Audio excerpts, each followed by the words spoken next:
Hello and welcome to the joint hearing with Senate Committee on Economic Development and Tourism, Waterland, Culture, and the Arts and Transportation. Today is Wednesday, March 25th, 2026. This is our 1 p.m. agenda, and we're in conference room 224. The hearing is being streamed live on YouTube. Joining us is Chair from Water and Land, Senator Lee, as well as Chair from Transportation, Senator Inouye. We have a 1-minute time limit for all testifiers, and as we have various agendas on this afternoon. This agenda has only one bill, HB 2438 HD3, relating to Hawaii Culture Trust. First up, testifying for Hawaii Department of Taxation. Cleveland Department of Taxation. We'll stand on our written comments. Thank you. Next up, DBED Director Tokioka with comments. Following testifying for State Foundation Culture Arts and Support. Mayor Bisson also in support. Testifying for Customer Services with comments, and testifying for Donkey Meal Art Center in support, as well as Hawaii Arts Alliance in support. Any other wishing to testify on this measure? Seeing none, members, any questions? Excuse me. Oh, thank you, Tom. Go ahead.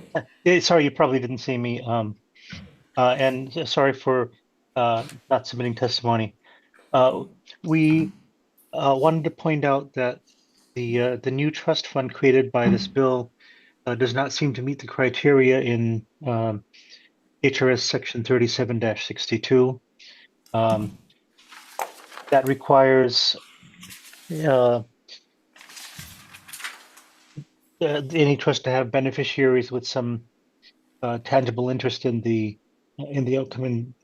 We don't think we have any, and so we question why a new trust account is being created. It's easy enough to disperse the money to the designated beneficiaries. Happy to answer any questions. Thank you very much for the opportunity. Thank you. Anyone else wishing to testify? Seeing none, members, any questions? Okay, seeing none? Sepsi is not here, right? No. Okay. So, question, Chair. Senator So Ino. are we saying that the income from the number plates will benefit this fund? This new trust? Is that correct? Oh, okay. So no other funds, nobody, the general public don't add a fee, nothing coming out of the general fund? Okay, thank From you, my Chair. understanding. Thank you, Chair. Thank you. Is ready? Okay. Ready for it? Okay. Members, in regard to HB 2438 relating to the Hawaii Cultural Trust, recommendation is to pass with an ST1 by redefecting the effective date to July 1st, 3050. Any discussion? Seeing none, Vice Chair for the vote, Chair goes aye. I vote yes. Senator Fukunaga. Aye. Senator Kim. Excuse. Senator Fugala. Aye. Chair, your recommendation is adopted. Thank you. Did you say With amendments. With amendments. Yeah. Committee on Water and Land, same recommendation. Chair votes aye. All right, the Committee on Water, Land, Culture, and the Arts Chair's recommendation on HB 2438, House Draft 2, House Draft 3, to pass with amendments. Chair Lee goes aye, Vice Chair goes aye, Senator Chang. Aye. Senator Lamosao. Aye. Senator Dacourt. Aye. Okay, measure is adopted, Mr. Chair. Oh, and that's me. Next. Where's my, okay, thank you so much. Yes. Okay, for the Committee on Transportation, Chair's recommendation then is to pass HB 2438, House Draft 3 with amendments. Any discussions for the Committee on Transportation? Hearing none, adopted, Chair, Vice Chair. Thank you so much. Okay, Committee on Transportation, Chair's recommendation is to pass with amendments on HB 2438 HD3. Chair goes aye, Acting Vice Chair goes aye, Senator Elefante is excused, Senator Kunahan, excused, Senator Lee. Aye. Chair, your measure has been adopted. Thank you so much. Oh, with that, we are adjourned. Thank you.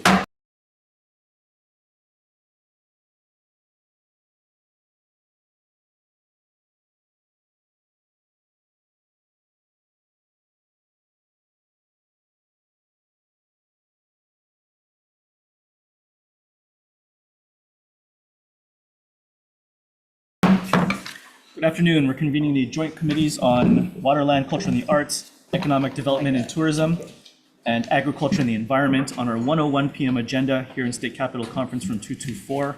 We have one bill on the agenda, HB 1949, relating to the green fee. We have everybody's written testimony. We have a number of agendas up in this time slot separate from this one, so we just be asking everyone to keep their testimony concise. We'll be limiting you to 1 minute to make sure that we have time to hear from all testifiers.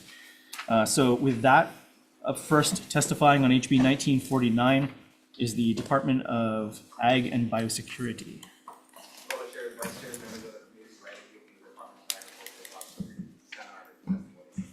Thank you. Up next is the Department of Land and Natural Resources. Hello, Chair, members, Manu Tucker from the Department of Land and Natural Resources. We stand on our written testimony in support. And I just want to note one more thing, that we are asking for sufficient resources to carry out the intent of the bill. Thank you. Up next is the Office of Planning and Sustainable Development. Hello, Chair, Vice Chair, members of the committee, Daniel Vasco, PSC Media Center, testimony, offering comments, supporting the intent, or recommending an amendment to be consistent with the state budget. Thank you.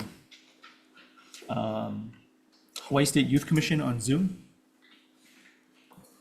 Aloha, chairs, vice chairs, members of the committee. My name is Vivian Hill. I'm testifying on behalf of the Hawaii State Youth Commission in strong support of HB 1949 House Draft 1. The green fee has a lot of potential for Hawaii and its residents. We recognize that the political pressure on environmental efforts and eroding public trust in the state can undermine that potential. And that's why we support the funding accountability measures in this bill. The monitoring and reporting responsibilities assigned to the Hawaii Climate Change Mitigation and Adaptation Committee are key to building resident confidence in the fee. Demonstrating transparency here lays the groundwork for tackling harder climate challenges ahead. The Hawaii State Youth Commission strongly urges the committee to pass HB 1949, House Draft 1. Mahalo for the opportunity to testify.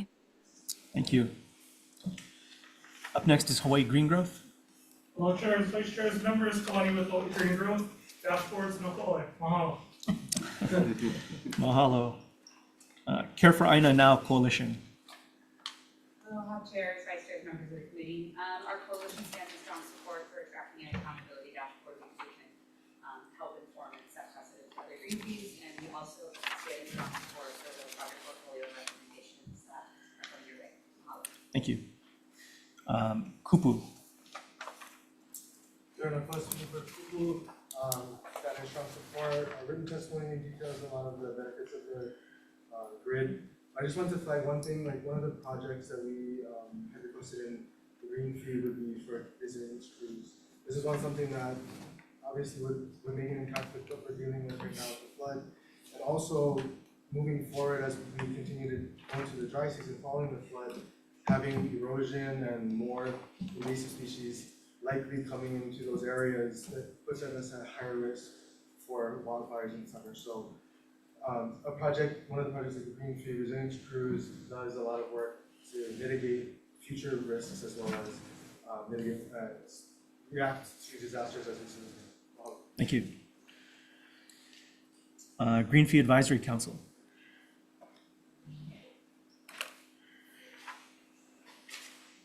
Sorry to break the ice and actually come up here, but good afternoon, Chairs Hanoi, Decoit, and Lee, and members of the committees.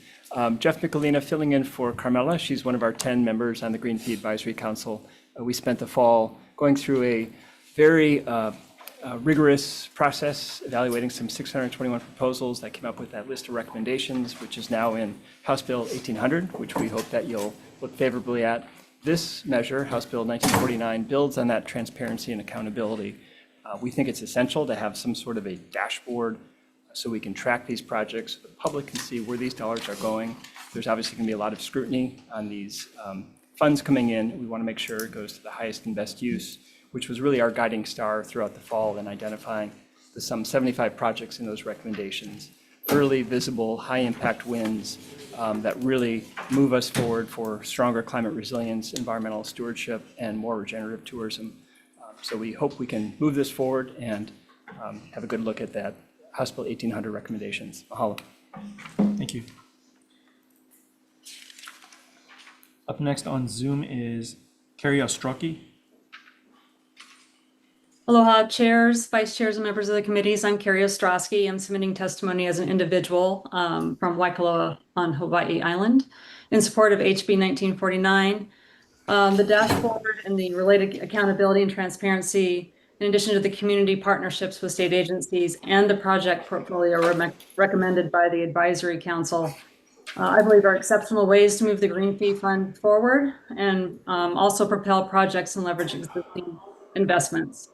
Mahalo for your support of HB 1949. Thank you. Also on Zoom, Lynn Cater. Not present on Zoom, Chair. Okay, that's everybody who had signed up to testify on HB 1949. Is there anyone else wishing to testify? Good afternoon. Aloha, Senators. My name is Melissa Pavlicek on behalf of the Care for Aina Now Coalition Leadership Committee. I know you heard from our coalition members. We support this measure, and in addition, there are so few opportunities to speak to the projects themselves and the funding for them. We've brought up individual community-based organizations to champion various parts of the recommendation of the Green Fee Advisory Committee. So we thank you for hearing this. We appreciate transparency, and we're here to support this measure. Thank you. Thank you. Anyone else wishing to testify? Please come forward. Good afternoon, chairs, vice chairs, members of the committee. Rika Kanashige on behalf of Will Kane. The office supports the intent of the bill. However, we recommend the comments of placing the dashboard within the Department of Budget and Finance, where it is the project monitoring and evaluation is currently housed in Buff 101. Thank you. Thank you. Anybody else in the room? Please come forward. Can I get a quick show of hands, just who else might want to testify on this? Anyone else? Okay. Aloha, chairs, vice chairs, members of the committee. My name is Madeline McKay on behalf of Hawai'i Council. We submitted written testimony, but wanted to just emphasize in person the importance of the resiliency infrastructure segments and making sure that we know how much work needs to be done, how much work had to be done before these floods. We are supplementing all of the work and funds that are existing and not just submitting it. So strong support for this bill and any potential amendments, making sure they're in line with the supplemental law. Thank you. Okay, is there anybody online who was wishing to testify? Saw one person pop up when we asked earlier. No one online, Chair. Okay, great. All right, thank you, everybody. Are there any questions? Jeff, please.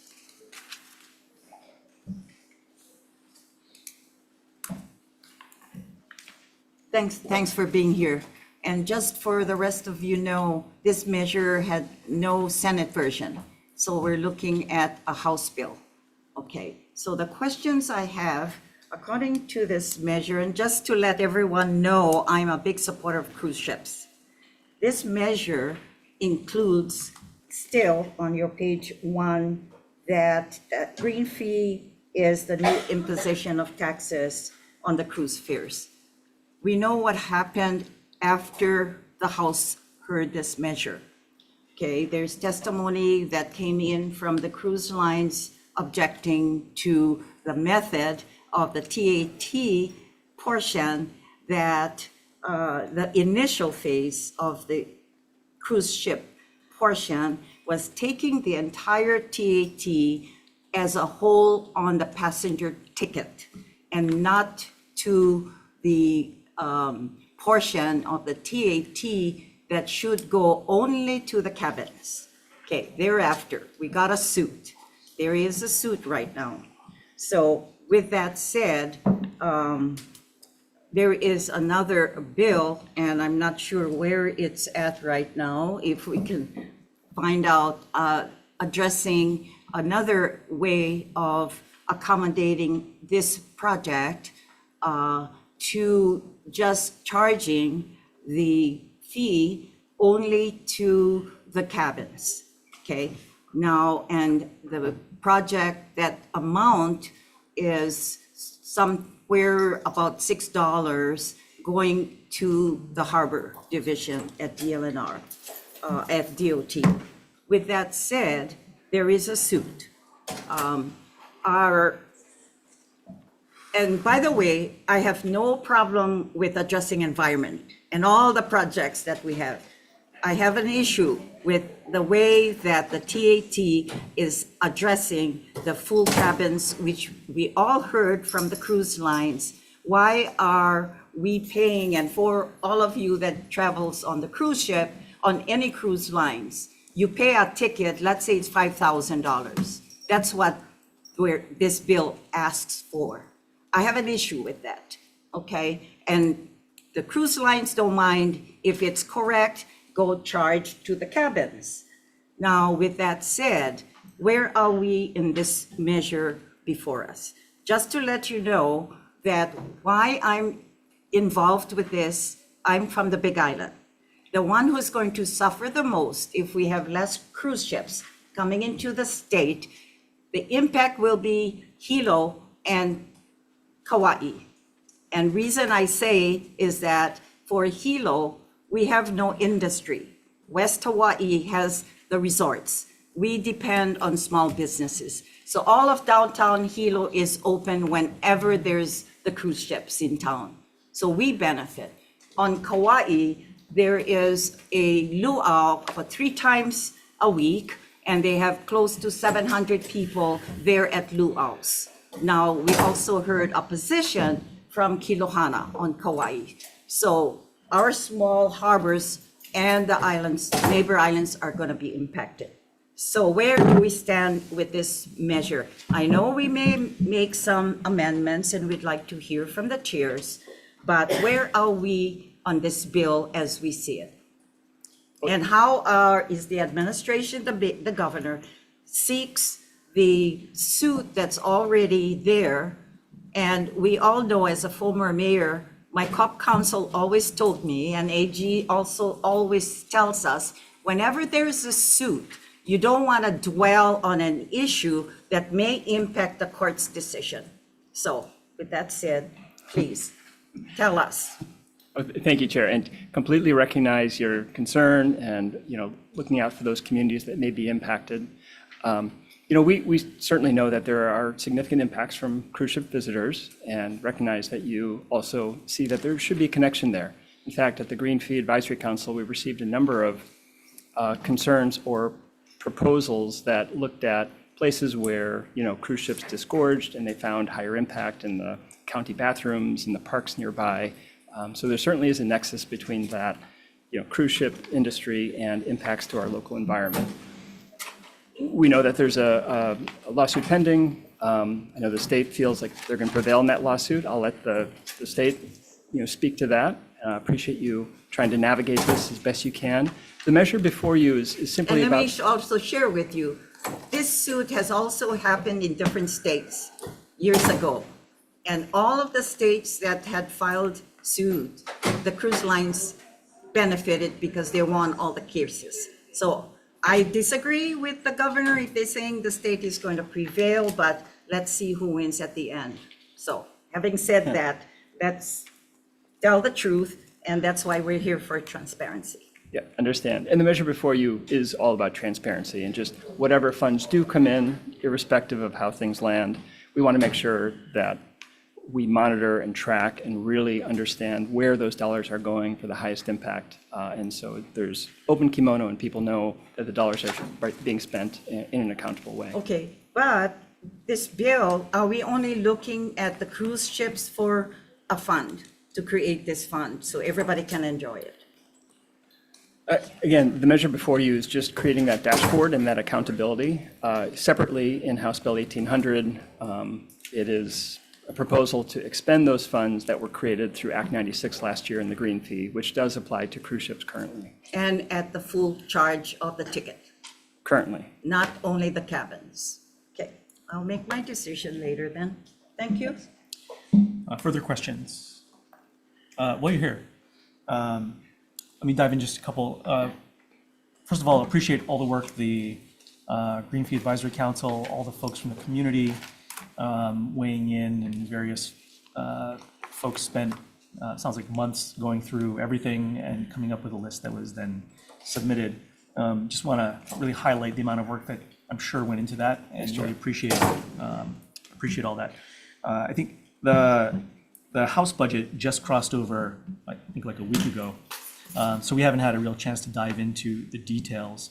One of the things that's come up in at least some of those discussions and in general is, of course, what's in there, how does the money going to be spent, which is sort of the subject of this bill, trying to capture, I think, for accountability purposes, that transparency and everything, so that a year or 2 years or whenever it is from now, folks can look back. One of the things that had been brought up is through that process, I know a number of organizations were identified who would be potential partners with the state working on various land and water and other sorts of remediation and various things. Do we have some sort of like framework for how that's going to work and what that looks like right now? Yeah, that's a great point to bring up, because we felt, on the council that we want to make sure folks that are on the ground doing the work, that have the best awareness of the work that needs to be done, are receiving funds. The state being a fantastic partner, we understand their capacity constraints and things, and organizations out there really doing the work. So trying to identify the right mix of programs that can be executed by the state and those that can be done in partnership with community. So we received some 500 plus, proposals from the community. In that, sorting through, trying to find alignment with departmental priorities, and that's what came out in our final recommendations, which was then Governor's Message 2 and moved into House Bill 1800 and crossed over to you. For the mechanisms, that is a challenge, but the administration recognizes that we might need to do things creatively, more quickly. There's talk of creating a green stewardship fund that would exist in DLNR or elsewhere that could help get some of these dollars out the door quickly to community groups through a competitive procurement process, which we think is really important. And that's why in that House Bill 1800, there are lump sums of funding with identified programs, regional areas, and projects, but organizations aren't listed because we didn't want to prejudice those organizations in a competitive bidding process later. So having the agencies closest to the work go through that process, through procurement, through a subgranting, or through a new process that the departments come up with. So I think part of the challenge is for some of these, the lump sums are quite lumpy, and there's a lot of there's not a lot of detail, let me put it that way. And I think we're trying to figure out what that looks like, because ultimately, right, this is like $130 some odd million potentially that is going out to a lot of these purposes. It's good to know like how that's going to go, and I think for a lot of the discussion that's taken place so far, here in the building, getting a sense of who those are specifically is kind of important, not because we want to prejudice or screw up any process for procurement, but in a lot of cases, there's only really like one organization doing the work in an area. And so we kind of already know, or at least it sounds like, who's likely to get that, but it's just kind of unclear. And when you have multiple communities identified that are served by one organization versus others, how that money is going to be dispersed is just, it helps with some transparency to get a sense of who's getting what ultimately before money is just appropriated for kind of a nebulous purpose. Yeah, understand that concern. Hopefully it's not too nebulous. And if there is more detail we can provide on some of those larger lump sums and what was envisioned, happy to do so and kind of share the types of projects that have been done or that are anticipated. Again, wary about putting the cart before the horse in terms of which exact organizations. We think that real transparency and kind of competitive process is important. That said, you've heard from a lot of organizations that have been supporting the green fee amendments. Some of them are here with organizations that are anticipating, perhaps participating in some of that funding. We know historically groups that have been doing large landscape scale wildfire mitigation projects really successfully that have existing relationships with the department. So they would be well placed to be receiving the funds. Yeah, I think that's part of the question, right? If the folks are before us asking for funds for various purposes, like we have a number of organizations, nonprofits and whatever, that do amazing work in the community coming in for grants and aid. Through the traditional grants and aid process, you've got folks coming in for funding through other means. And this is like a new third, fourth, and maybe even fifth sort of stream of funding that potentially could fund some of that. On our end, it's hard to know, are we we granting somebody funding on one hand over here, and they're also lining up to get funding over here for something when there's multiple priorities, even in that particular one island or community? And how do we weigh that? Right, yeah. And there, I mean, again, we hope we have a very transparent process with the departments that are looking at how groups are funded, who's historically been underfunded, regional areas that need extra funding, certainly.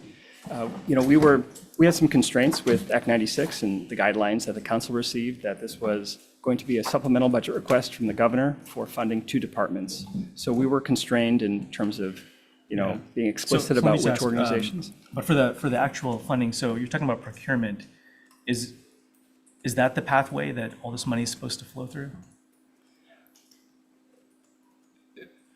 I mean, the legislature has the opportunity to expend the funds how they wish, certainly.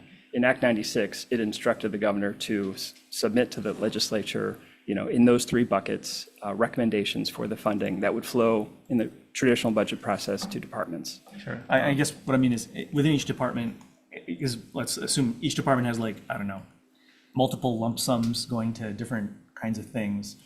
Within that, from what we're hearing so far anyway, not every division or every department has grant-making authority, or even in some cases, contracting authority for a specific kind of thing. That's what we're trying to sort out here. So how do we ultimately get people money, even if you know, there's money to provide for that specific thing? Sure, right. And as I understand it, I would also love to hear from the administration too on ideas that they have to make sure that those dollars can go out. Sure. Let me let you off the hook real quick. And oh, sorry, before you go on, anyone else have? I have one more question. She wants me on the hook. Yes, I will put you on the hook. Initially, when we started this green fee from the governor's office, this TAT was not included. He asked me, because I'm always looking for the small guy and don't like to raise taxes as needed as well, and so asked me to support the bill without the TAT. Okay, so having said that, the House decided to include, to all of us unknown, that a TAT was going to be in this measure on the governor's bill. I just wanted to make that clear, that I decided I'm going to support the measure initially on the act because I made that promise to the governor. But now, have you considered talking to the governor if he's willing to say and make a change prior to what the Attorney General wants to say, who's going to win in the court case, to drop the cost of the TAT back only to the cabins, like we do at the hotels? I have not had that conversation. That'd be a Is good there question. anybody here from the governor's office? Okay. Has any discussion been made? The question is the governor willing to make a change on this measure instead of the TAT going into the full ticket of a passenger? Yeah.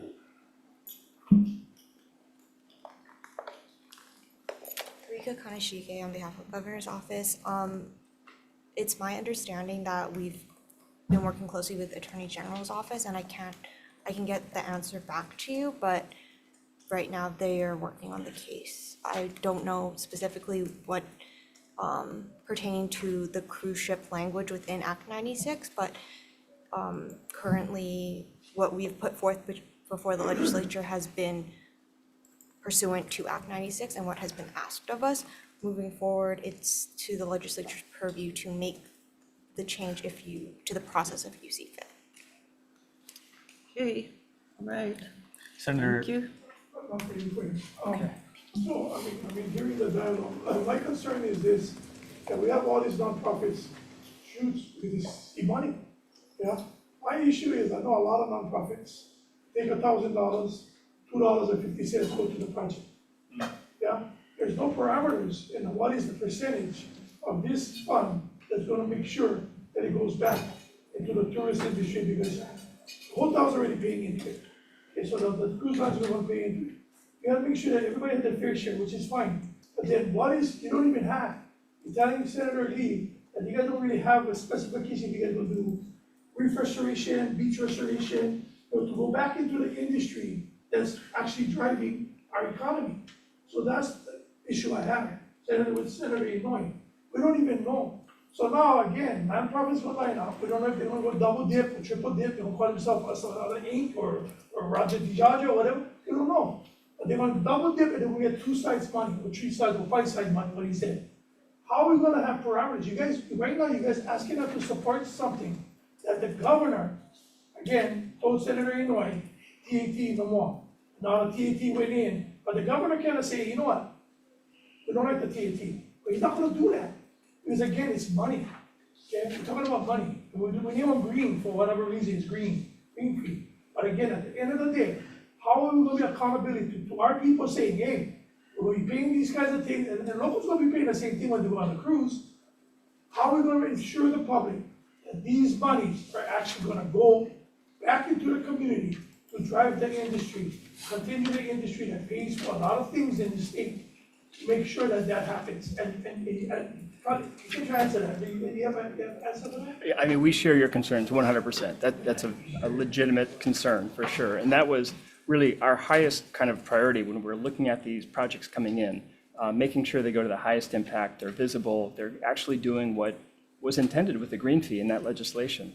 And in the list of measures that you have in House Bill 1800, we are fairly explicit about, this is going to coral reef restoration, this is going to watershed partnership, this is going to reforestation, wildfire management, some very specific things like mesonet, which kind of came through in the last couple of weeks with the flooding and monitoring floods and the like. Some things like day-use mooring buoys, some very specific projects. But that accountability really gets back to the measure before you, which is we need to track every dollar so everyone has eyes on where those dollars are going and are they really fulfilling the intent at the outset. And again, this was a high priority for the council and making sure, because we're looking at billions from just the last couple of weeks of impacts. We only have 100 million in the green fee. The gap is so big between what we need to do for deferred maintenance to build regenerative tourism, to build climate resilience. Every dollar has to go to the intended purpose. So sorting through all those proposals, really seeing what was executable, what organizations are really doing the work, what is the state doing well, and making sure dollars flow there. But then it comes down to implementation and tracking. The bottom line is that we have all these nonprofits. All the stuff that you had just said that was in the bill. How much nonprofits are specializing in these areas that you're talking about? Because I'm gonna make my company tomorrow, reef restoration. I don't want to expertise, but I will go for the funding because I know the money is there. How are we going to ensure that these guys that they're going to go and do this resilience and this reef restoring, that they actually know what they're doing? I'm going to take the nonprofit and I'm going to hire, I'll hire a colleague who will do the project, but I'm going to take the money, right? Again, I do with the third party now, fourth party, whatever. I'm going to pay him pennies on the dollars, he's going to do my work, and then my nonprofit will get the money. How are we going to reassure that? That's the problem I have right now, because it's happening right now with homelessness. That's why we have homelessness all over the place, because they're not doing their job. There's going to be another department, another money pot that we're going to have that's not benefiting the actual community that's really in need, like the flooding we have, right? Everybody knew, Stevie Wonder could have seen that we never clean the streams, we never fix all of these things up. How are we going to guarantee that this money is going to actually go to that? We don't have a guarantee. I cannot take the guarantee of the governor, because he changed every time. He just told Inouye he was going to support the TAT. Now the TAT said it. He's silenced. She doesn't have an answer. That's my issue with this bill. So I mean, don't get me wrong. I'm not going after you. I just kind of passionate about something. But anyway, but I like what you guys did, honestly. But if you guys don't have no accountability, it's hard for me to support something like that. Tell my area of Elo Beach, hey, that's okay. These guys gonna get them. Maybe they're gonna come to us, go fix up our reef and our limon industry. We might get lucky, but not gonna happen. Yeah, no, I share your frustration. Thank you, Chair. Further Sorry. questions? Senator Wakai. Jeff, is there like a scorecard on how you vetted all these people? 1 point for this, 2 points for that? I mean, there is? We did do analysis. We actually did a 1 to 4 scoring to make sure we all didn't end up in the middle. And through that evaluation, we had at least 3 sets of eyeballs on each proposal, and then had vigorous discussion in looking at the trade-offs, because there were a lot of very high ones. Some of those trade-offs we had to make is, wildfire was top of mind for everyone. We had a lot of fantastic wildfire proposals, but recognizing legislation had some balance between environmental stewardship, tourism. We had to, move around and have a balanced portfolio, and that's what's in 1800 now. Can we put all of those score sheets online as well? Because I think I see 76 entities that were granted money. If I was, let's say, number 74, I'd like to know how come I wasn't chosen. And because what this is doing is only talking about the winners, right? Sometimes I think we should look at who didn't get funding, because then that's far more accountability, right? Because people think like, oh, this is the Jeff Mikuluna environmental ferry just gave me the money, right? And you can say like, no, it's not. Here, clear criteria. Here's a scorecard from 1 to 200 or whatever. Okay, so unfortunately you're 74, so you didn't get funding, but here's what you can improve on next year to become part of the illustrious group that gets funded. Because you're only showcasing the winners. I think you should showcase the losers on this website as well and show the public what exactly was a scorecard for someone being a loser as well as a winner. I hear you. And just for clarification, the list of those 76 proposals aren't 76 grants to these organizations. We took all the proposals in, and it really informed our process to identify areas of need. So that list of 76 projects were really areas of need. Some of those were very specific. The University of Hawaii through AG doing the Mesonet monitoring and expanding that, amplifying that work. Some of them were buckets of coral reef restoration, which may be done by DAR. It may be subgranted out, but we didn't, sort of prescribe what that would be. So those are 76 areas of need, whether they're executed by the state, by a third, party or someone else. So it's not really the winners and losers, but that scoring helped inform, like, gosh, wildfire in Kula is high priority. Let's see the alignment with departmental priorities and other things, and put an asterisk on that. But as we move forward and hopefully make this better and better and better, I think the public should understand what is it that the council uses as criteria, and may not agree with what your criteria is, and you could be influenced to expand into other areas that you never thought of, because other people understand what the scoring mechanism is, which is not evidenced in the bill right now. Sure. Yeah, and that's something that on a going forward process, I think there should be. We were very truncated at the time. The time window was small. An open, public, transparent process is absolutely essential, whether it's a grant process, whether it's just developing a budget. But I will say this is a very diverse group of 10 individuals from tourism sector, from community, from environmental stewardship. I estimated about 2 centuries of experience. There were healthy discussions between folks like Jeff Wagner and Leah Hong doing land conservation, and they were honestly swayed by no one except really the highest impact projects, and really looking at what the needs were and how can we use those public dollars in the most effective way possible. Right, so they have an array of backgrounds, but ultimately, Jeff, they were all political picks, right? And that's what the public doesn't want, right? Is all this politics, all these friends of friends of friends who are part of the coalition. I think you put everything on the table, the winners, the losers, the criteria, what are your assumptions, what are your metrics, then I think you'll get a lot more confidence in this being to the benefit of the state. Thanks for the feedback. Further questions? Yes, can I ask a question? So having said that, is this bill, are we supposed to decide on the projects, not this committee? What are we supposed to do today? I thought we were supposed to look at also the projects that were approved. The measure before you sets up a dashboard, a transparency monitoring where those dollars flow. And House Bill 1800 is the current list of recommendations. But we have no idea who has been picked yet then. We haven't seen the list. We have not. Yeah. So I think, let me just note, it's just past 2 o'clock here, and we do have a number of other agendas. So are there anyone else who hasn't asked a question yet? Seeing none. All right. Thank you. We're going to go into a quick recess unless chairs, are you guys good to go? Okay.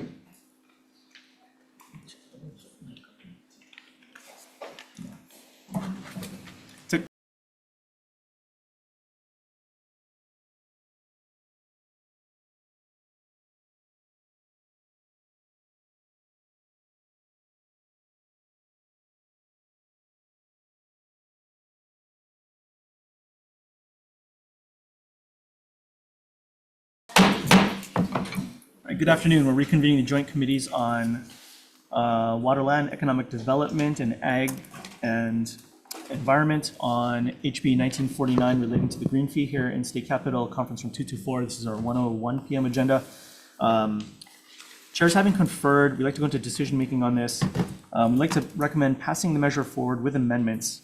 We'd like to do a couple different things.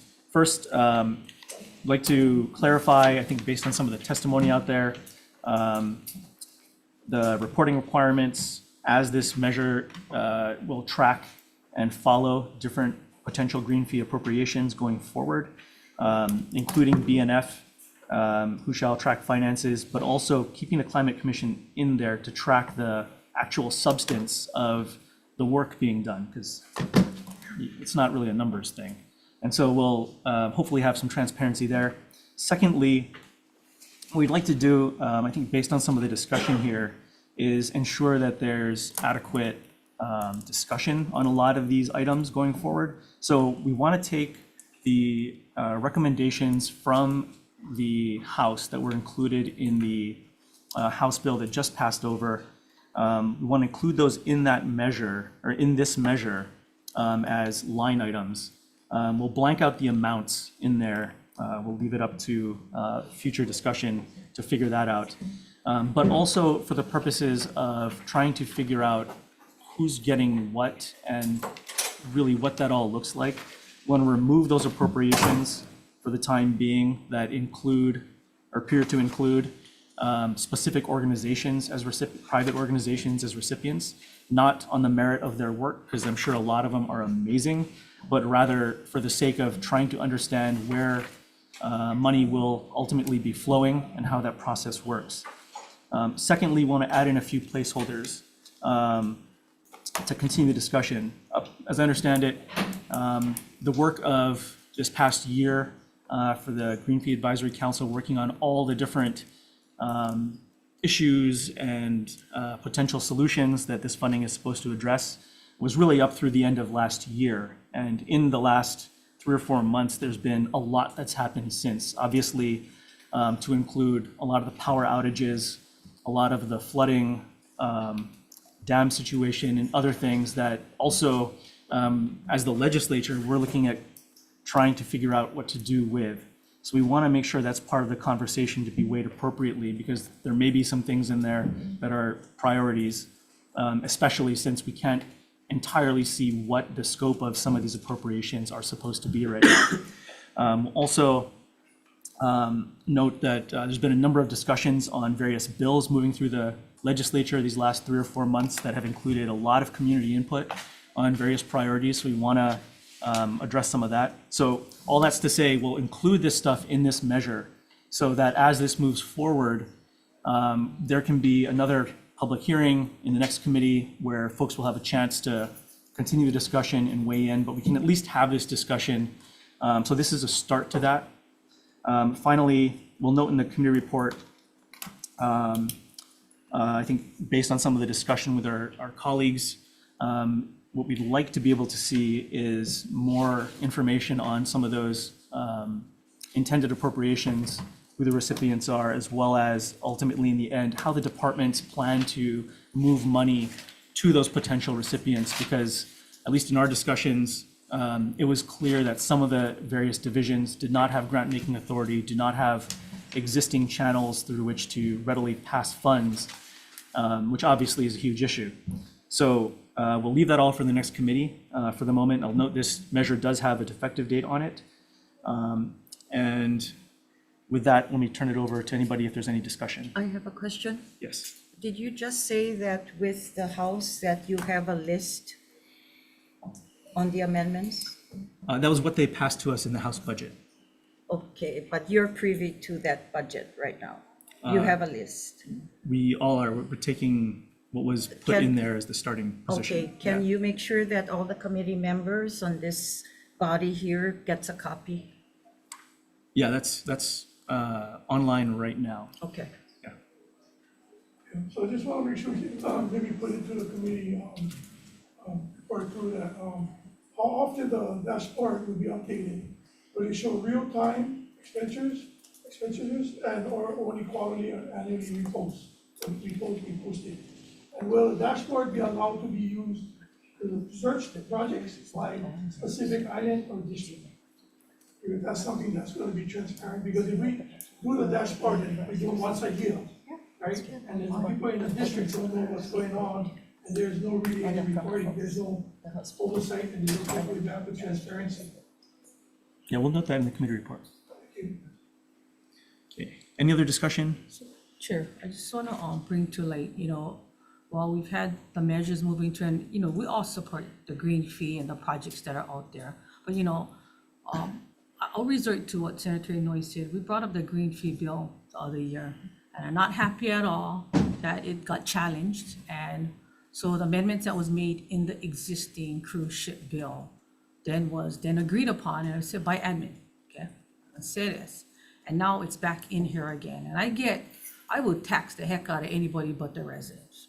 Don't get me wrong. I said, you're coming into this place and you're gonna do business, I would tax you. But the time we go into court and we're getting challenged, deeming unconstitutional, and now it's back here again, that's sending me the wrong message.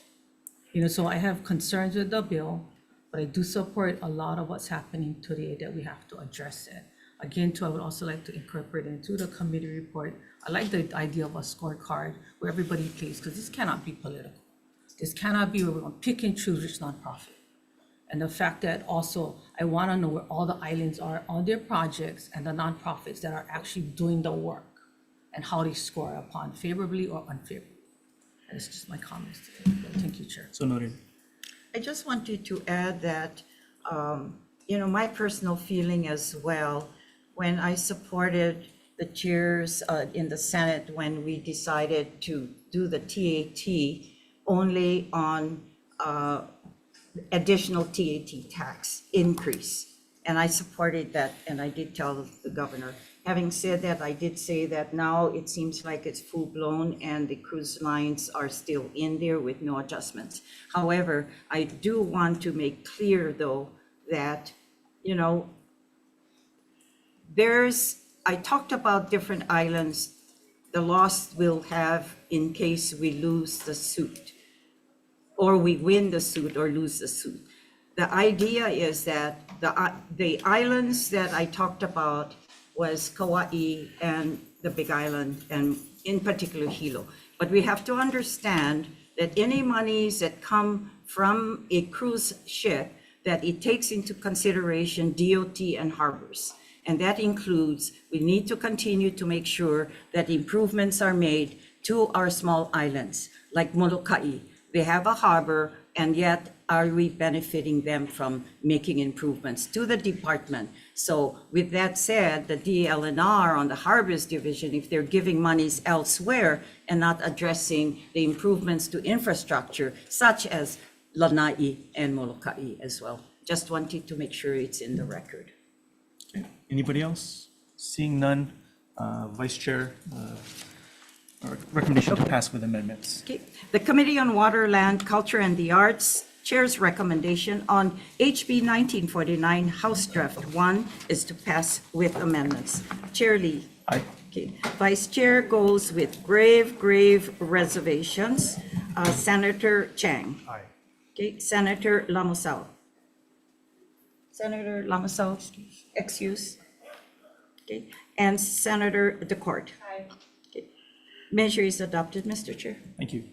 A Committee on Economic Development and Tourism, same recommendation. Any discussion? Seeing none, Vice Chair for the vote, Chair goes aye. I vote yes. Senator Fukunaga. Senator Kim, excuse. Senator Favela. Reservation. Chair, your recommendation is adopted. Thank you. Same recommendation for ADN. Chair votes aye. Vice Chair. On House Bill 1949, House Draft 1, passing with amendments, Chair votes aye, Vice Chair votes aye, Senator DeCoit. Aye. Senator Rhodes. Aye. Senator Awa. It's excused. Chair, you have 4 in favor. Adopted. All right, thank you. That's the end of our 1:01 p.m. agenda.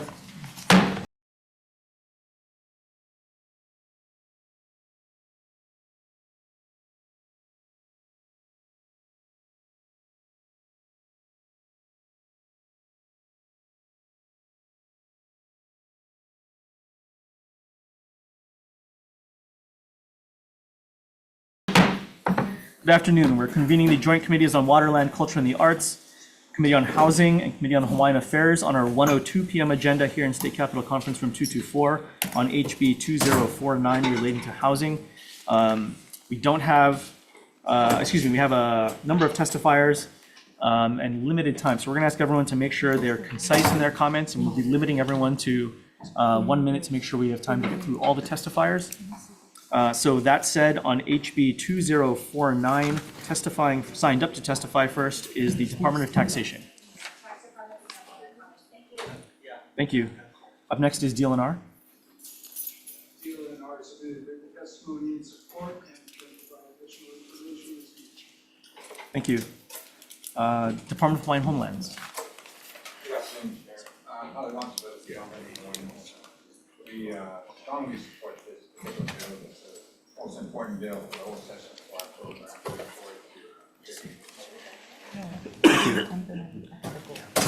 Hawaii Public Health Institute. Law chairs and committee members, I'm Chris Coughlin from the Hawaii Public Health Institute in support of this measure. You know, we often talk about housing being a human right, but our policies don't often match our rhetoric. Everyone on this committee and really in the state knows that we're in an affordable housing crisis. Homes have soared past $1 million on Oahu. There's a report from the National Low Income Housing Coalition that comes out every year called the Out of Reach Report. This year it showed that a minimum wage worker would have to work 141 hours per week to afford a modest two-bedroom apartment. That's almost literally impossible. We think this is an amazing bill, an important bill.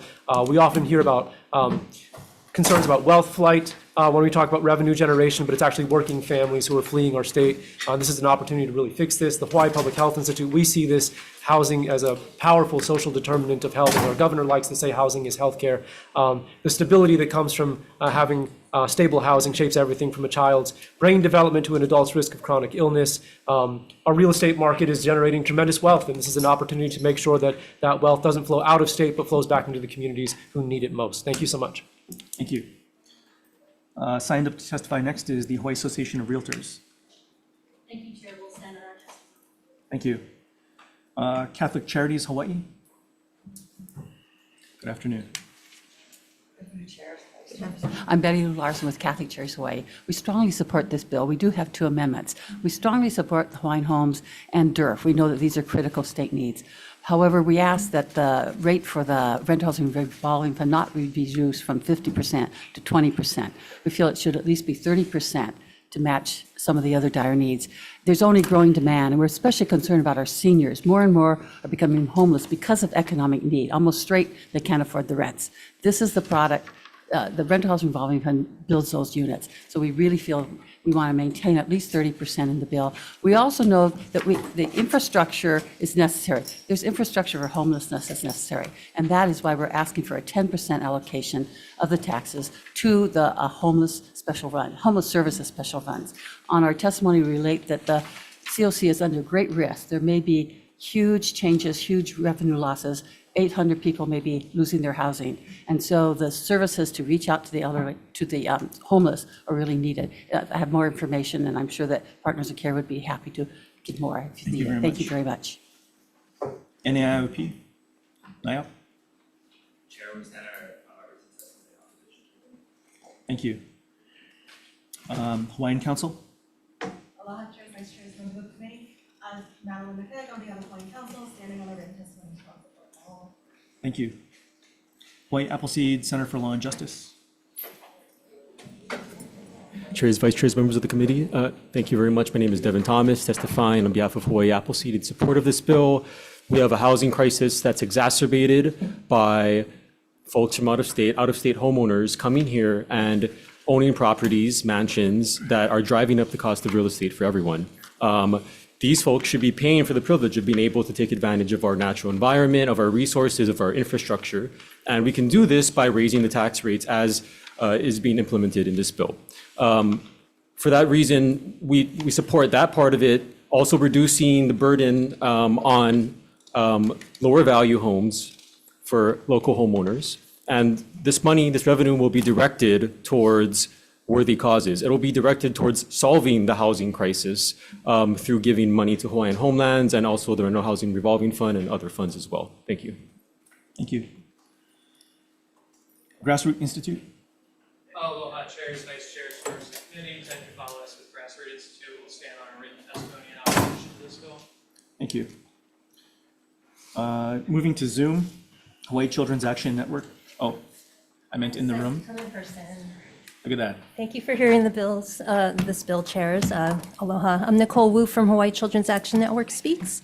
We support this bill because we know so many of our working families can't afford to live here and are moving away.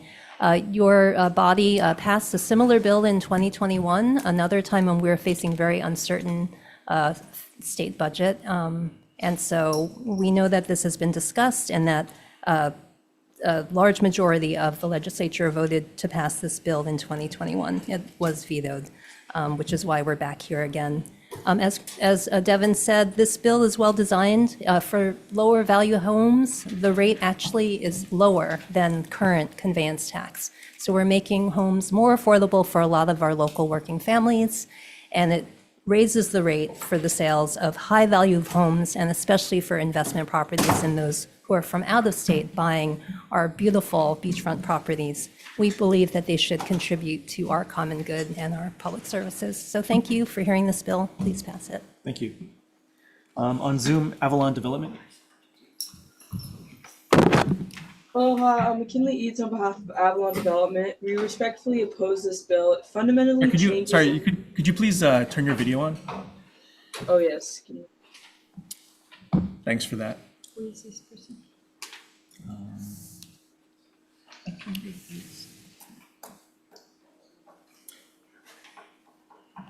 There you are. All right. We respectfully oppose this bill. It fundamentally changes the conveyance tax by increasing rates, shifting to a marginal system, adding automatic annual increases, and expanding the tax to more transactions. It also permanently ties critical housing and infrastructure funding and DHL funding to this highly cyclical revenue source.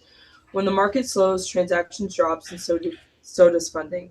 But these obligations remain, creating instability and future pressure to raise taxes even further. At the same time, higher transaction costs reduce investment.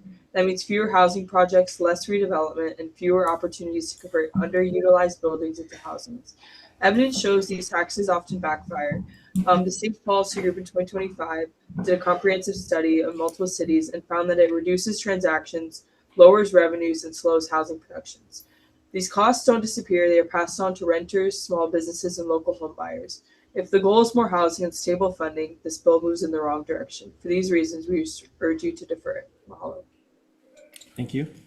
Also on Zoom, Tax Foundation.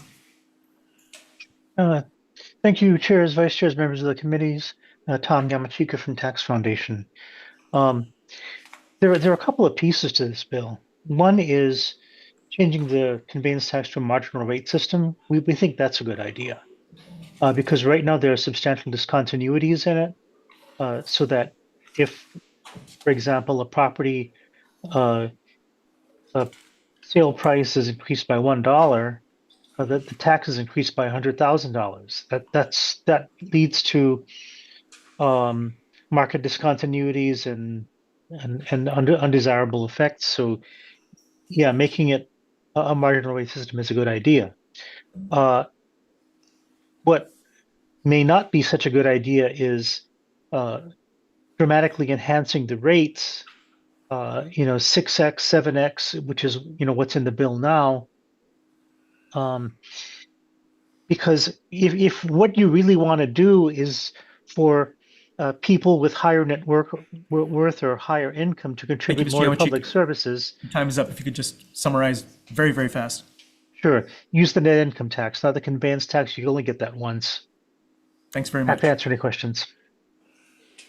Up next is Indivisible Hawaii. Good afternoon, chairs, vice chairs, and members of committee. We stand on our testimony in strong support, and thank you for this opportunity. Thank you. Staying on Zoom, we have Kanani Higby. Not present on Zoom, Chair. Okay. Patrick Kavaiola. Also not present. Also not present on Zoom, Chair. Billy Gabriel on Zoom. Also not present on Zoom, Chair. Okay.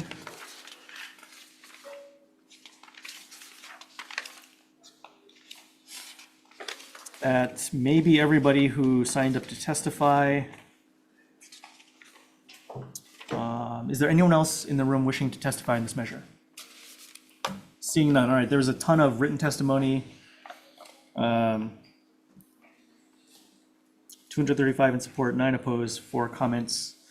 So with that, are there any questions? All right, seeing none, thank you, everyone. Let's go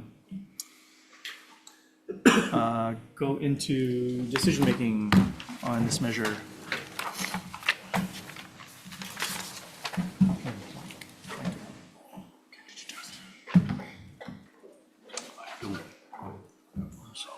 Sorry? Okay, yeah, we do. Sorry?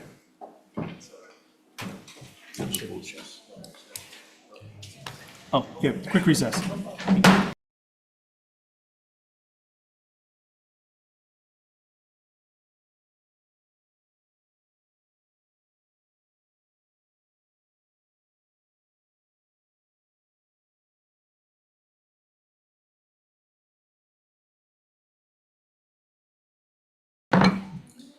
Good afternoon. We're reconvening the joint committees on housing, water, land, Hawaiian affairs. On our 1:02 p.m. agenda on HB 2049 relating to housing, I'd like to recommend moving this forward with amendments. And thank you for everyone for bearing with us as we got through our long agenda today. We got a little bit more to go. But for this measure, what we're going to do is make amendments. First of all, we'll amend the conveyance tax provision to 10% or $10 million, whichever is less. We'll add a line item for the acquisition of ag lands in the ag development, or through the ag development revolving fund, and amend that to include land acquisition of 15% or 15 million, whichever is less. We'll add a line item for the acquisition and development of public access for communities at 15% or 15 million, whichever is less. We'll change the DHL provision to 20% or $40 million, whichever is less. And I think too, some of the discussion that was had by some of the testimony, what we'll do for the moment is blank out the tax amounts and thresholds in the measure as this goes on to the next committee. And we'll note in the committee report, we'll ask the committee to look at higher thresholds for what that should be set at, rather than the existing measure, or existing $2 million contemplated in the existing bill. There's tech amendments as well. So any discussion on that? Just to clarify, Chair, Sure. that the first amendment that you mentioned would be the 10 million, the 10% cap to the legacy land funds. Right. Okay. And in general, Chair, I'll support your recommendation as the Chair of Housing. I do have some reservations. I think that the relatively low threshold, we have very high home values here in Hawaii. By starting the escalations at as low as $2 million, I mean, that's a teardown in many of our communities, frankly. And we would be hitting middle-class buyers in a way that I think we probably don't want to do. So you did note that you'd be looking at increasing the thresholds as this bill moves forward, and I think that's an important discussion to have because we really don't want to be further burdening middle-class housing buyers here in Hawaii. Yeah. I'll add to that too. I appreciate that. I'll note, at least in the, we're blanking it out now, but in the measure as the House sent over, it did lower conveyance taxes on those lower property transactions below that threshold. So I think the idea here is there's in the end, a win-win. We just got to figure out what that might look like. And just to add on to that, I think we heard a measure earlier this session where we did receive a lot of testimony about properties that are not necessarily owner-occupied, but might be owned by a family to house their aging parents or their kids. So there are a lot of properties that may not be technically owner-occupied, but are still being occupied by local people and family members. Yeah, Chair, I share the same sentiments that Chair of Housing is making and appreciate the elevation of the thresholds and echoing about everything that he said. So thank you.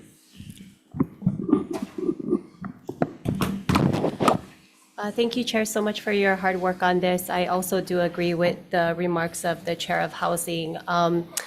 I am looking forward to potentially having the threshold increase later on during committees, conference committee. I think for right now, though, respectfully, I will vote no. But I believe that if we can meet a threshold that is not so heavy burden on the residents, I will be changing my vote. But for now, respectfully, I will be voting down. Thank you. So noted. Senator Elefante. Yeah, thank you, Chair. I share the same concerns of the housing chair, the senator from Kahala. I do have concerns, but I do think this warrants further discussion. So hopefully some of these concerns can be addressed as what the unintended consequences may be and impacts per se. And I'd like to kind of know exactly, what that dollar amount figure would be in terms of revenue generating. But with that, I'll be voting. Albeit your recommendation, I do have concerns, so I'll be voting with reservations. Thank you. Okay, can I add for the Committee on Waterland, I will be voting no, and specifically because I've received some no votes from my constituents in the Hawaiian homestead. I have one of the largest homesteads in my district, so I'll follow my constituents, voting no.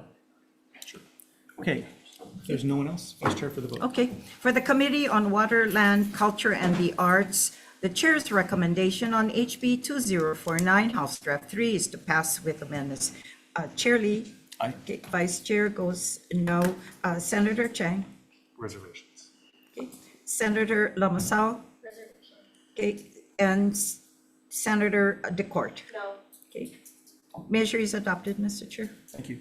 For the Committee on Housing, same recommendation to pass House Bill 2049 with amendments. Any discussion or questions? If not, Chair votes reservations. Members, HB 2049 HD3, Chair's recommendation passed with reservations. Chair votes with reservations. Vice Chair votes with reservations. Senator Elefante votes with reservations. Senator Rhodes is excused. Senator Favela. Chair recommendation is adopted. Thank you. On the Committee on Hawaiian Affairs, following the same recommendations, Vice Chair for the vote, Chair votes aye. For HB 2049 HD3, recommendation of the chair is passed with amendments. Chair votes aye. Vice Chair votes with reservations. Senator Ihara is excused. Senator Kyokolole is Aye. here. Senator DeCourt. No. Chair recommendation is adopted. Thank you. Thank you. That takes us out of our 1:02 p.m. agenda.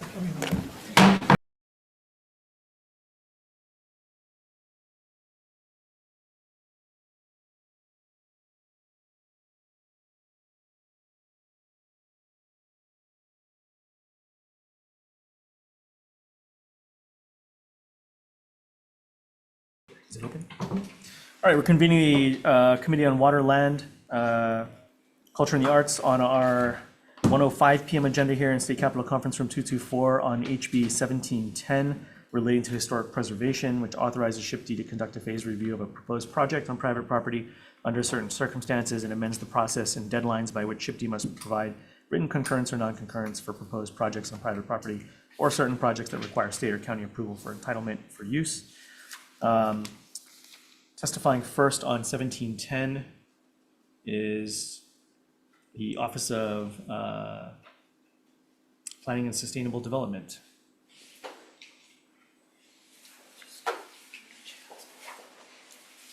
Up next is, you know what, we're gonna take a quick recess.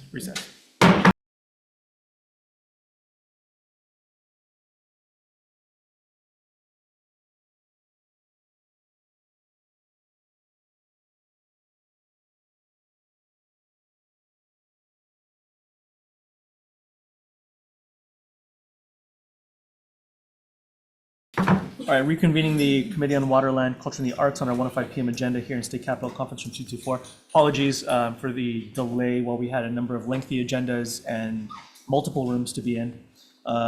We're on HB 1710 relating to historic preservation. Up first to testify is the Office of Planning and Sustainable Development. Chair, Vice Chair, Resident King from the Office of Planning and Sustainable Development. The office stands on its written testimony. Thank you. Up next is the Department of Land and Natural Resources. I'll come up real quick because we have one amendment.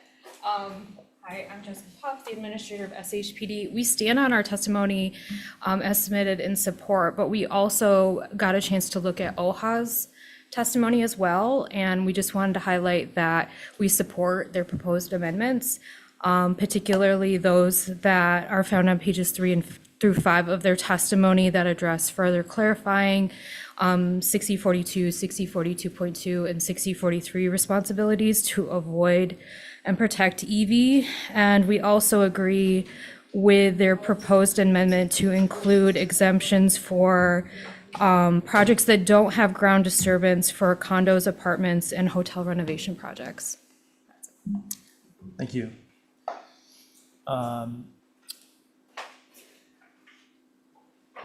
Office of Hawaiian Affairs. Aloha mai kākou, lealoha makonani on behalf of the Office of Hawaiian Affairs.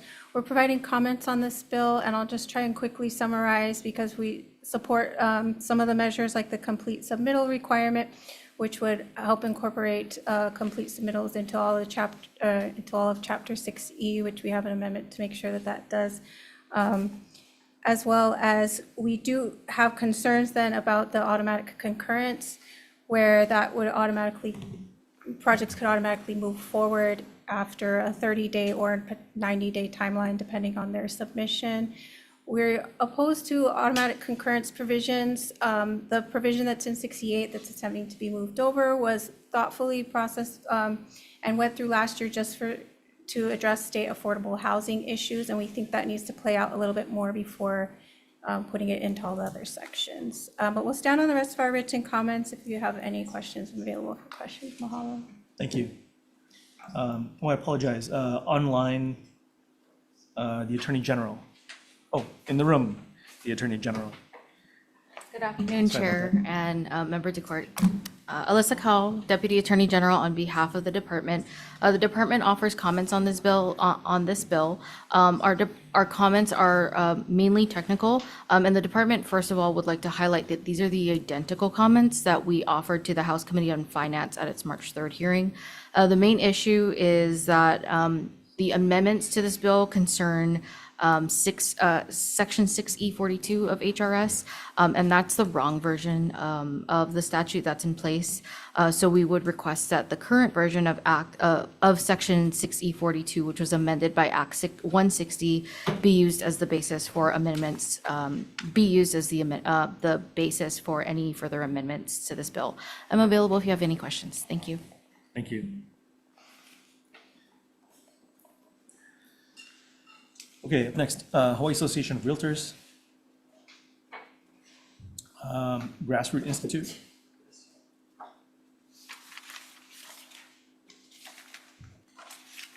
NIOP Hawaii. And on Zoom, Avalon Development Company.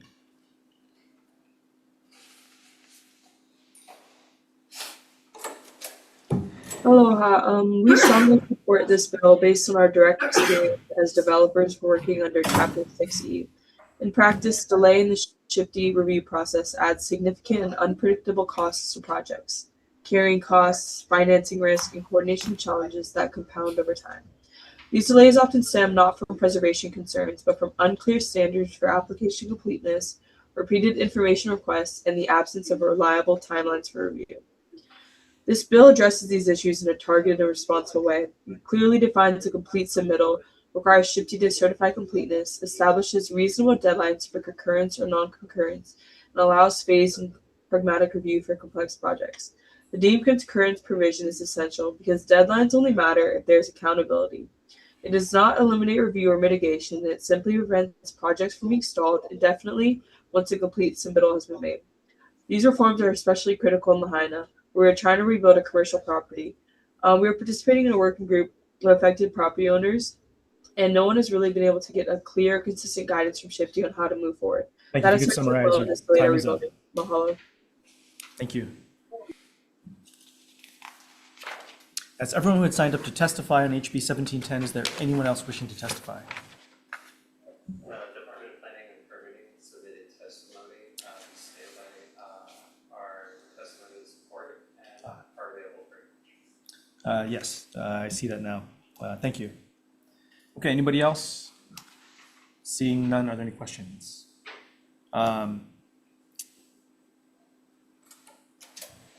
Just for Avalon, if you're still there. Yes. Thanks. Part of one of the things contemplated in this measure, which has been part of the discussion for some time now, I mean for years now, is the phasing of projects as this bill applies to specific private properties for phasing. Is that something that you guys are looking to theoretically use? I'm not sure at lengths, but we honestly just want the SHPD process to be approved any way possible. Sure. So let me rephrase it. If in a phasing process you're doing some sort of due diligence on a first phase versus a second, it would seem that there'd be, and this has been brought up in prior discussion on the developer side, there'd be additional risk of running into some sort of EV or who knows what else, which then after having committed those resources and funds to the project could stall it. I guess what I'm asking is that a risk you're willing to take? Yes. Okay, thanks very much. And then for SHPD.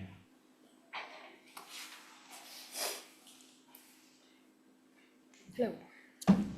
Thanks. On that same point of actual phasing, obviously this is a little bit different than what was done in last year or the year before, as it applied to theoretically much larger projects, I think, just generally speaking.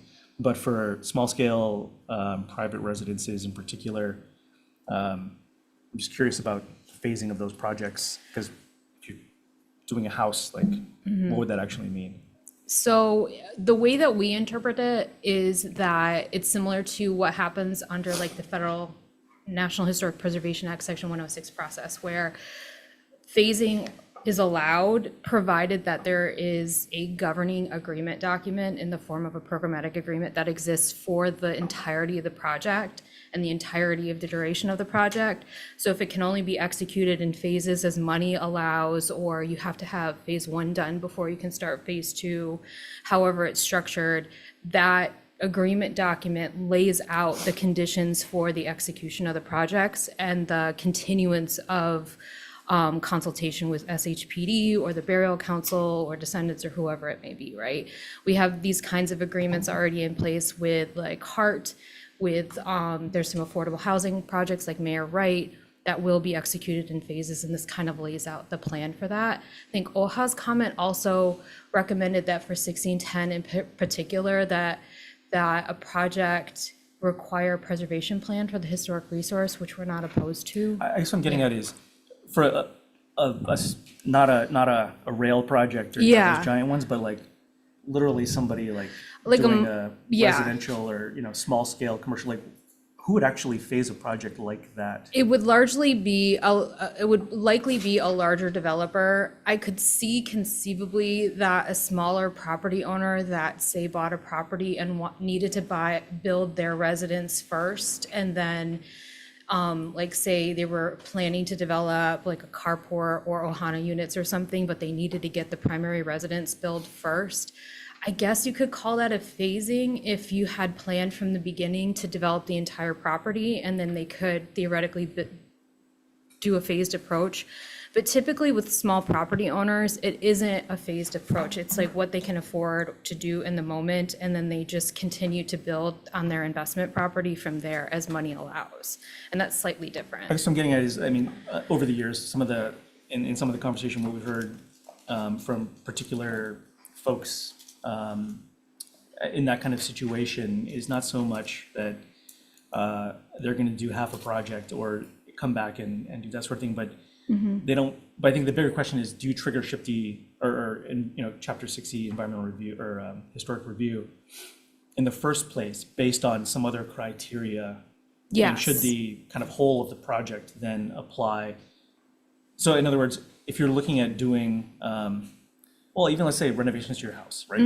Or maybe there's a storm or something you need to like replace whatever, or maybe it's your entire house. But if it's the same footprint,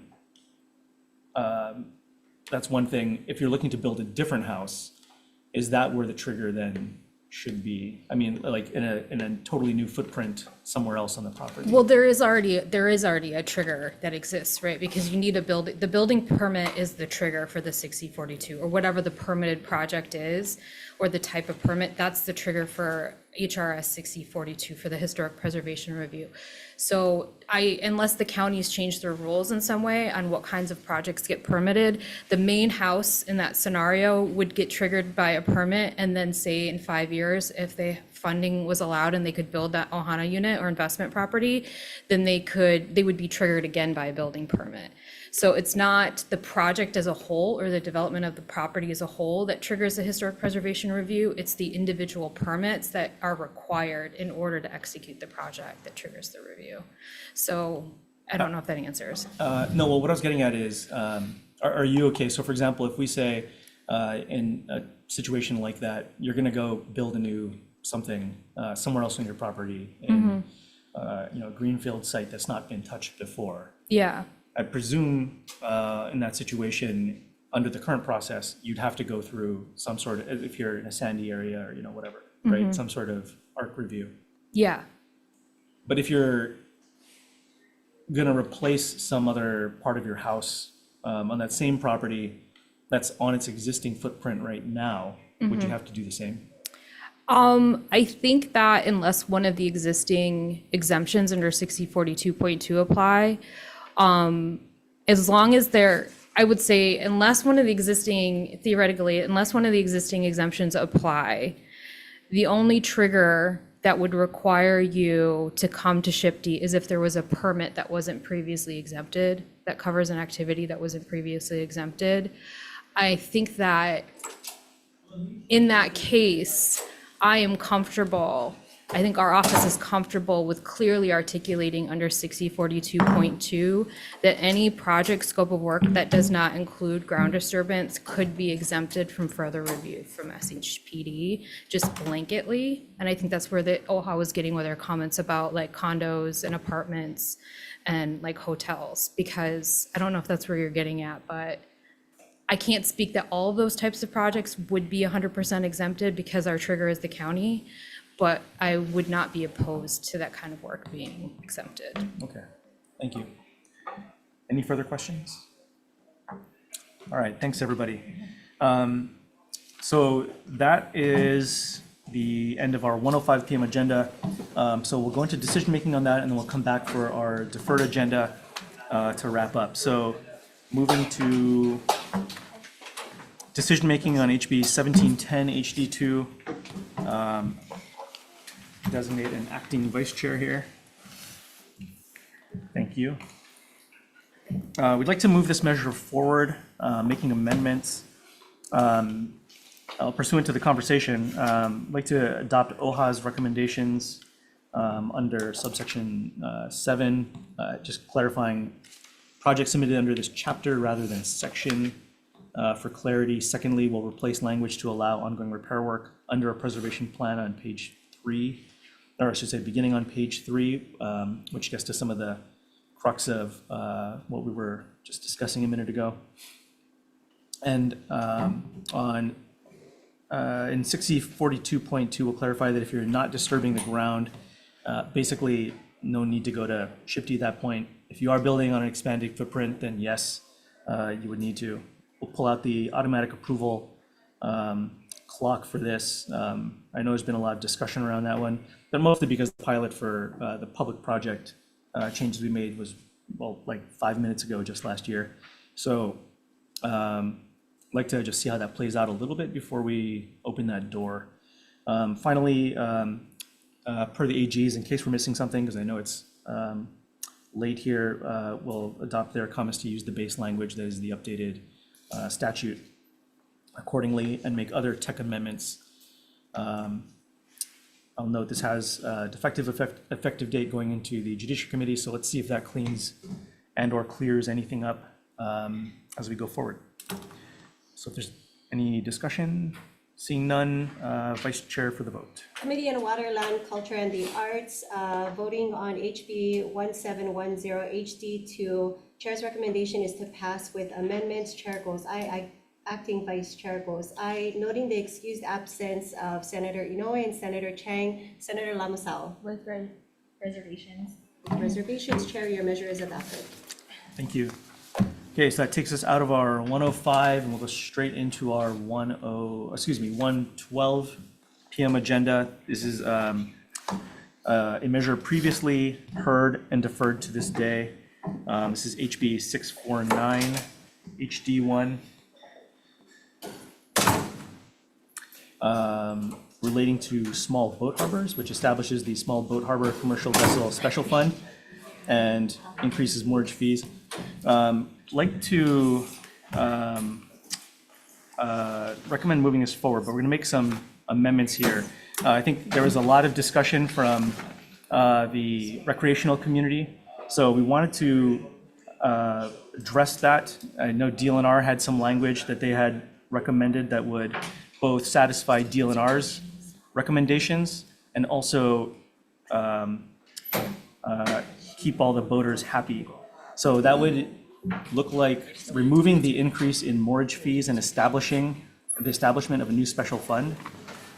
So that will all be out of the bill, but adopting the recommendations from DLNR in pieces of the language from HB 2477 2024, Section 2, that closes the loopholes on those currently not paying for use that existing commercial users do. So it levels the playing field and gives flexibility to the department to set those levels in relation to the impact a user has on natural resources, and the other amendments accepting subsection H, which related to permit auctions.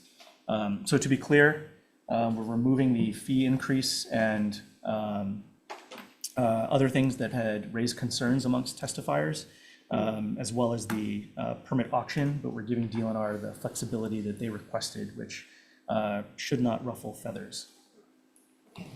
We'll leave a defective date on it just to be sure so that there's an opportunity for folks to weigh in the Ways and Means Committee, just in case.